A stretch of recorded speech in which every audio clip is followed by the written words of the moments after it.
इस क्लास में आप सभी का बहुत बहुत स्वागत है। तो साथियों, बिहार पुलिस सिपाही की नई भर्ती के लिए आज के सेशन में आप लोगों के लिए हिस्ट्री, पॉलिटी और ज्योग्राफी के क्वेश्चन को मिलाकर एक छोटा सा टेस्ट लेकर आए हैं। तो साथियों, आप लोग आज के इस टेस्ट को पूरा ध्यान से लगाइए और कितना क्वेश्चन आप लोग सही कर पाते हैं ये आप सभी को सेशन के लास्ट में कमेंट करके बताना है। तो चलिए साथियों, रात के 8 बज चुके हैं, फटाफट से आप लोग लाइव चैट के साथ जुड़ जाइए। तो साथियों, आज का हमारा पहला क्वेश्चन है, जंतर मंतर का निर्माण किया था अकबर ने, शाहजहां ने, शिवाजी ने या फिर डी महाराजा जय सिंह ने। बिल्कुल टॉप लेवल का क्वेश्चन है और साथियों आप सभी को बिल्कुल सोच समझकर आंसर करना है और प्रत्येक स्टूडेंट को नीचे लाइव चैट में अपना अपना आंसर जरूर देना है। और जो भी साथी चैनल पर पहली बार आए हैं, आप लोग क्लास टाइमिंग को नोट कीजिए। अगर आपको साइंस का प्रैक्टिस सेट डेली चाहिए तो आप लोग शाम 7:30 बजे की क्लास को देखिए, और अगर आपको मिक्स प्रैक्टिस सेट चाहिए जिसमें history, polity, geography, economics, science हर टाइप के क्वेश्चन मिले, तो ये आपके लिए 8 बजे की क्लास है। और क्लास का पीडीएफ जो है आंसर के साथ में एप्लीकेशन पर दिया जा रहा है। एप्लीकेशन का लिंक इसी वीडियो के नीचे डिस्क्रिप्शन बॉक्स में है, जाकर आप लोग ज्वाइन कर लीजिए। और ये आप लोग नंबर लिख लीजिए 9631887058। कोर्स के बारे में अगर आपको जानकारी चाहिए तो इस पर आप लोग व्हाट्सएप मैसेज कर सकते हैं। तो साथियों, जंतर मंतर की बात करें तो इसका निर्माण किया था महाराजा जय सिंह ने। तो यहाँ पर डी वाला ऑप्शन आपका बिल्कुल करेक्ट आंसर है, महाराजा जय सिंह ने। चलिए दूसरा क्वेश्चन लगाइए, महात्मा गांधी अपना राजनीतिक गुरु किनको मानते थे? हाय, अभी मेरा कुछ दिन पहले ही मेरी गर्लफ्रेंड कृति के साथ ब्रेकअप हुआ था। चलिए क्वेश्चन 2 के लिए बताइए आंसर। आपका प्रयास होना चाहिए कम से कम क्वेश्चन गलत होने का, इसलिए आप लोग ध्यान से आंसर कीजिएगा। तो साथियों, महात्मा गांधी की बात करें तो अपना राजनीतिक गुरु किनको मानते थे? तो गोपाल कृष्ण गोखले को। तो यहाँ पर डी ऑप्शन जिन्होंने भी लगाया है आपका बिल्कुल सही जवाब है, गोपाल कृष्ण गोखले। गोपाल कृष्ण गोखले की बात करें, इन्होंने ही 1905 में सर्वेंट ऑफ इंडिया सोसाइटी की स्थापना किया था। पूछा जाता है सर्वेंट ऑफ इंडिया सोसाइटी की स्थापना किसने किया था? तो गोपाल कृष्ण गोखले ने।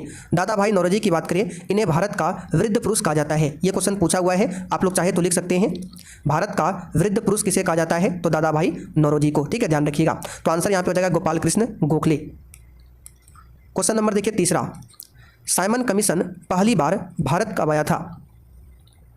चलिए क्वेश्चन 3 के लिए आंसर बताइए। और साथियों, प्रश्न के साथ हम आपको जो भी एक्स्ट्रा फैक्ट को बताएंगे आपको क्या करना है, कॉपी में लिखते चलना है। इससे आपका खुद का नोट्स तैयार होगा और ये नोट्स आपके एग्जाम के लिए काफ़ी ज़्यादा हेल्प।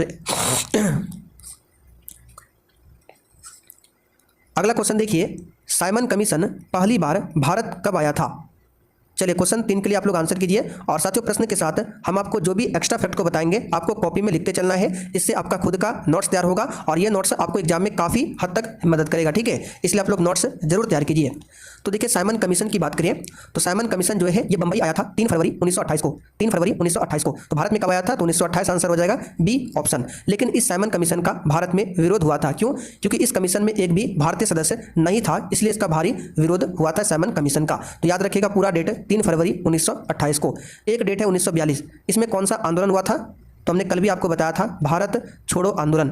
आप लोग भी साथ में लिखते चलिए, भारत छोड़ो आंदोलन कब हुआ था? 1942 में। और इसी भारत छोड़ो आंदोलन में महात्मा गांधी यानी मोहनदास करमचंद गांधी ने एक नारा दिया था। कौन सा नारा दिया था? करो या मरो का नारा। ठीक है, लिख लीजिए, करो या मरो का नारा किसने दिया था? महात्मा गांधी ने। 1939 की बात करें तो इसमें सुभाष चंद्र बोस ने, ठीक है, सुभाष चंद्र बोस ने एक काम किया था। क्या किया था? तो याद रखिएगा 1939 में एक संगठन की स्थापना की जाती है। कौन सा? Forward block. फॉरवर्ड ब्लॉक की स्थापना किसने किया था? सुभाष चंद्र बोस ने। कब? तो 1939 में। ये सभी डेट एग्जाम के लिए इंपॉर्टेंट होंगे, आप लोग लिखते चलिए। क्वेश्चन नंबर 4 देखिए, कांग्रेस पार्टी ने किस वर्ष पूर्ण स्वराज्य का प्रस्ताव पारित किया था? बहुत ही शानदार क्वेश्चन है, लगाइए इसका आंसर क्या होगा। और साथियों, अगर आप लोग सच में बिहार पुलिस की तैयारी करना चाहते हैं और इस बार 100% सिलेक्शन लेना चाहते हैं तो आपको अभी से तैयारी में लगना होगा, क्योंकि बाद में फिर आपके पास तैयारी करने के लिए बिल्कुल भी समय नहीं होगा। इसलिए आप लोग अभी से तैयारी में लगिए। और जिन्होंने बिहार पुलिस का कोर्स नहीं लिया है फटाफट से जाकर आप लोग ले सकते हैं, अभी सीमित समय के लिए ऑफर है। ऑलरेडी बहुत सारे बच्चों ने कोर्स को ले रखा है। तो पीछे जो हमने आपको नंबर बताया उस नंबर पर आप मैसेज करके कोर्स के बारे में जानकारी ले सकते हैं। तो साथियों, कांग्रेस पार्टी ने किस वर्ष पूर्ण स्वराज्य का प्रस्ताव पारित किया था? तो याद रखिएगा 1929 में। 1929 में होता है लाहौर अधिवेशन। ध्यान से सुनिएगा, यह क्वेश्चन भी आता है कि लाहौर अधिवेशन कब हुआ था? तो 1929 में हुआ था। और इस लाहौर अधिवेशन की अध्यक्षता किसने किया था? तो पंडित जवाहरलाल नेहरू ने। किसने किया था? पंडित जवाहरलाल नेहरू ने। अच्छा साथियों, 1917 में क्या हुआ था? तो चंपारण सत्याग्रह। जो भी ऑप्शन में डेट होगा हम सबको बताते चलेंगे। ठीक है, चंपारण सत्याग्रह हुआ था 1917 में। और यह महात्मा गांधी का भारत में पहली बार सत्याग्रह था चंपारण में। 1911 में क्या हुआ था? तो जैसे कि अभी आप सभी जानते हैं कि भारत की राजधानी कहाँ पर है? नई दिल्ली। लेकिन पहले जो है भारत की राजधानी दिल्ली में नहीं था, कलकत्ता में। कहाँ पे था? कलकत्ता में। तो कलकत्ता से जो दिल्ली को राजधानी बनाया गया, इसकी घोषणा 1911 में किया गया था और दिल्ली को राजधानी बनाया गया था 1912 में। यानी कि राजधानी बनाने की घोषणा 1911 में होती है और बनाया गया था 1912 में। बाकी 1930 में क्या हुआ था? सविनय अवज्ञा आंदोलन हुआ था 1930 में। क्वेश्चन 5, वर्ष 1919 भारतीय इतिहास से संबंधित है। तो कलकत्ता से दिल्ली में राजधानी के बदले जाने से, अभी हमने आपको बताया, इसका आंसर 1911 या 1912 होगा। ठीक है, ऑप्शन के हिसाब से तो ये तो आपका होगा नहीं। बंगाल विभाजन हमने आपको कई बार बता रखा है कि बंगाल विभाजन 1905 में हुआ था। किसके समय में? करजन के समय में। खिलाफत आंदोलन भी नहीं होगा, इसका आंसर है जालियांवाला बाग त्रासदी। ठीक है, जालियांवाला बाग हत्याकांड की जो घटना होती है, पूरा डेट है 13 अप्रैल 1919। आप लोग लिख लीजिए, 13 अप्रैल 1919 को जालियांवाला बाग हत्याकांड की घटना होती है। ठीक है, ये क्वेश्चन आता है, ध्यान रखिएगा। क्वेश्चन नंबर 6, वंदे मातरम गीत के रचनाकार कौन थे? बेसिक क्वेश्चन है और आपको ये आना चाहिए। अच्छा, वंदे मातरम क्या है? तो भारत का ये राष्ट्रीय गीत है और इसके रचयिता कौन है? बंकिम चंद्र चटर्जी। ठीक है, कौन है? बंकिम चंद्र चटर्जी। और एक भारत का राष्ट्रगान है जन गण मन। जन गण मन, इसके रचयिता कौन है? रविन्द्रनाथ टैगोर जन गण मन के रचयिता है। देखिए, वंदे मातरम की बात करें, अब यहाँ से क्वेश्चन बनेगा कि वंदे मातरम को पहली बार कब गाया गया था? तो नोट कीजिए, 1896 में एक कलकत्ता अधिवेशन होता है कांग्रेस का। उसी अधिवेशन में ये वंदे मातरम को पहली बार गाया गया था और जन गण मन को पहली बार 1911 में कांग्रेस के कलकत्ता अधिवेशन में गाया गया था। ठीक है, तो इसे आप लोग ध्यान रखिएगा। क्वेश्चन 7, पाकिस्तान का अलग राज्य आंदोलन का नेतृत्व किसने किया था? तो इसका आंसर क्या हो जाएगा? मोहम्मद अली जिन्ना। क्वेश्चन नंबर 8, भारतीय राष्ट्रीय कांग्रेस की स्थापना कब हुई थी? देखिए, आईएनसी की स्थापना यानी इंडियन नेशनल कांग्रेस की स्थापना के बारे में हमने आपको काफ़ी बार बता रखा है। इसकी स्थापना 28 दिसंबर 1885 को होती है बंबई में और इसके प्रथम अध्यक्ष कौन बने थे? WC बनर्जी, जिसका पूरा नाम है व्योमेश चंद्र बनर्जी। ठीक है, तो इसकी स्थापना 1885 इसका आंसर होगा। क्वेश्चन 9, कौन से प्रसिद्ध भारतीय नेता सीमांत गांधी के रूप में जाने गए? तो सीमांत गांधी के नाम से खान अब्दुल गफ्फार खान को जाना जाता है। इन्हें सीमांत गांधी या फिर और क्या बोला जाता है? फ्रंटियर गांधी के नाम से भी जाना जाता है। क्वेश्चन नंबर 10, द्वितीय विश्व युद्ध के समय ब्रिटेन का प्रधानमंत्री कौन था? चलिए 10 के लिए बताइए आंसर। द्वितीय विश्व युद्ध के समय ब्रिटेन का प्रधानमंत्री कौन था? तो द्वितीय विश्व युद्ध 1939 में स्टार्ट हुआ था और यह 1945 में जाकर समाप्त हुआ था और उस समय ब्रिटेन का प्रधानमंत्री था विंस्टन चर्चिल। इसको कॉपी में लिख लीजिए, विंस्टन चर्चिल। सी ऑप्शन यहाँ पर सही है। अच्छा, प्रथम विश्व युद्ध की शुरुआत कब होती है? तो 1914 में और खत्म हुआ था 1918 में और दूसरा वाला 1939 से 45। क्वेश्चन 11, टीपू सुल्तान ने अपनी आजकल सही में तो पता ही नहीं है कि आपका किसी के साथ जोड़ी लिखी है कि नहीं, शादी होगी कि नहीं। राजधानी कहाँ पर बनवाई थी? टीपू सुल्तान जो है ये मैसूर का शासक था। कहाँ का? मैसूर का शासक था और इसने अपनी राजधानी श्रीरंगपट्टनम में बनवाई थी। इसका आंसर हो जाएगा ए ऑप्शन, श्रीरंगपट्टनम में। यहाँ से क्वेश्चन बनता है टीपू सुल्तान की मृत्यु कब होती है? तो डेट लिख लीजिए, 1799 में टीपू सुल्तान की मृत्यु होती है। किस युद्ध में? तो चौथे आंग्ल मैसूर युद्ध में। चौथे आंग्ल मैसूर युद्ध में टीपू सुल्तान की मृत्यु हो जाती है। तो इसका answer Srirangapatnam. Question 12, India wins freedom के लेखक कौन है? बहुत ही शानदार क्वेश्चन है, एक भी क्वेश्चन को आपको छोड़ना नहीं है, बस आप लोग डेली क्लास को अटेंड कीजिए। तो यहाँ से आपको और भी इंपॉर्टेंट पुस्तक बताते हैं जो कि इस बार भी एग्जाम में पूछा गया था। इस बार एग्जाम में आया था अल हिलाल। अल हिलाल, ठीक है, यहाँ पे लिख देते हैं अल हिलाल। जो पुस्तक है या पत्रिका है, इसके कौन है संपादक? तो अबुल कलाम। ठीक, अब्दुल कलाम नहीं, अबुल कलाम आज़ाद, जो कि भारत के प्रथम शिक्षा मंत्री थे। अगर आपसे पूछे भारत के प्रथम शिक्षा मंत्री कौन थे? अबुल कलाम आज़ाद। ठीक है, और APJ अब्दुल कलाम ये अलग है, APJ अब्दुल कलाम ये अलग है और अबुल कलाम आज़ाद अलग है। तो इंडिया विंस फ्रीडम के लेखक कौन है? इसका आंसर क्या हो जाएगा आपका? इसका आंसर हो जाएगा Abul Kalam Azad. India wins freedom के लेखक है। APJ अब्दुल कलाम की बात यहाँ पे नहीं हो रही है, अबुल कलाम आज़ाद की। एक क्वेश्चन और बताते हैं, डिस्कवरी ऑफ इंडिया। ये भी क्वेश्चन आता है, डिस्कवरी ऑफ इंडिया। ये जो बुक है ये किसकी बुक है? कॉपी में लिख लीजिए, डिस्कवरी ऑफ इंडिया। ये पंडित जवाहरलाल नेहरू की बुक है। क्वेश्चन 13, लाइफ डिवाइन नामक पुस्तक के लेखक कौन है? यह क्वेश्चन BPSC में पूछा हुआ है, लाइफ डिवाइन नामक पुस्तक के लेखक कौन है? तो इसका आंसर है अरविंद घोष। कौन है? अरविंद घोष।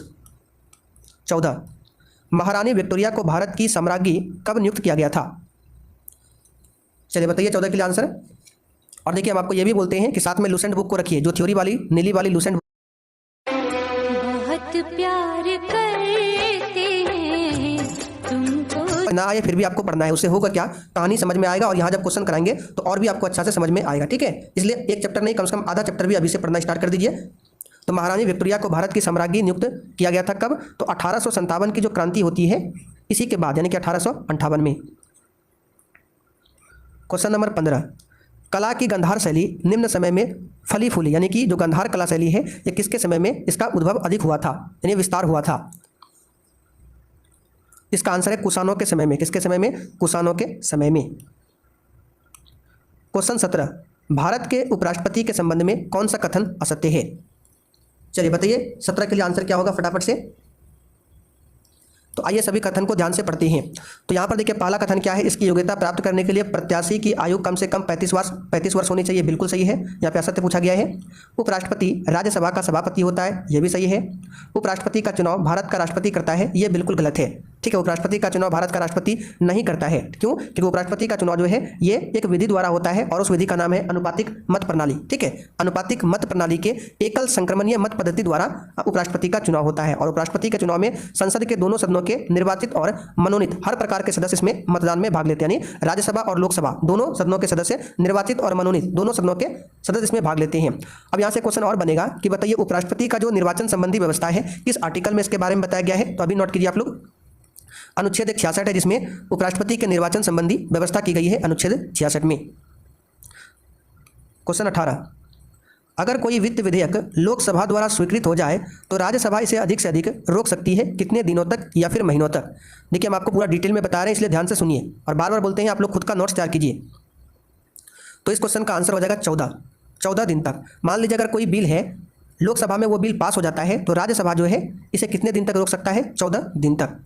अच्छा, राज्यसभा की बात करें, यहाँ से क्वेश्चन बनेगा तो सबसे पहले आपको ध्यान रखना है राज्यसभा जो है ये दोनों में से, यानी लोकसभा और राज्यसभा में से राज्यसभा जो है ये उच्च सदन है और इसका अगर सदस्य बनना है तो उम्र चाहिए 30 वर्ष।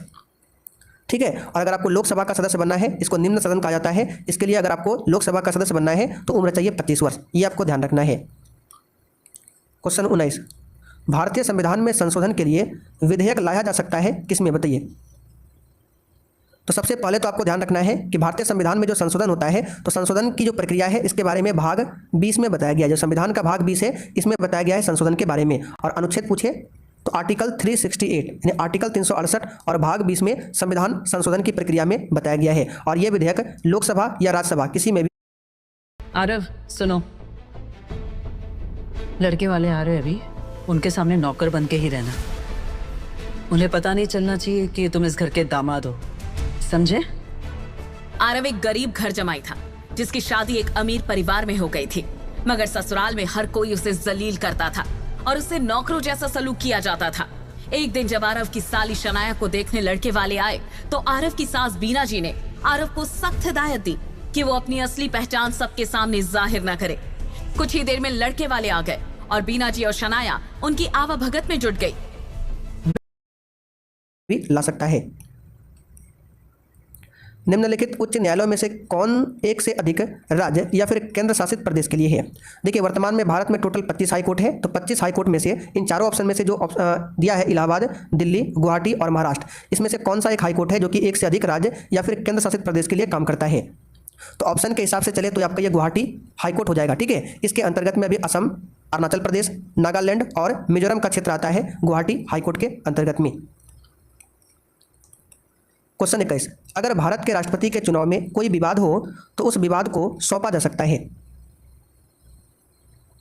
चलिए क्वेश्चन 21 बताइए। देखिए अगर इसमें आपको समझ में ना आया हो तो बताते हैं। जैसे कि बिहार की राजधानी पटना में है और हम लोगों का उच्च न्यायालय कहाँ पर है, पटना में है।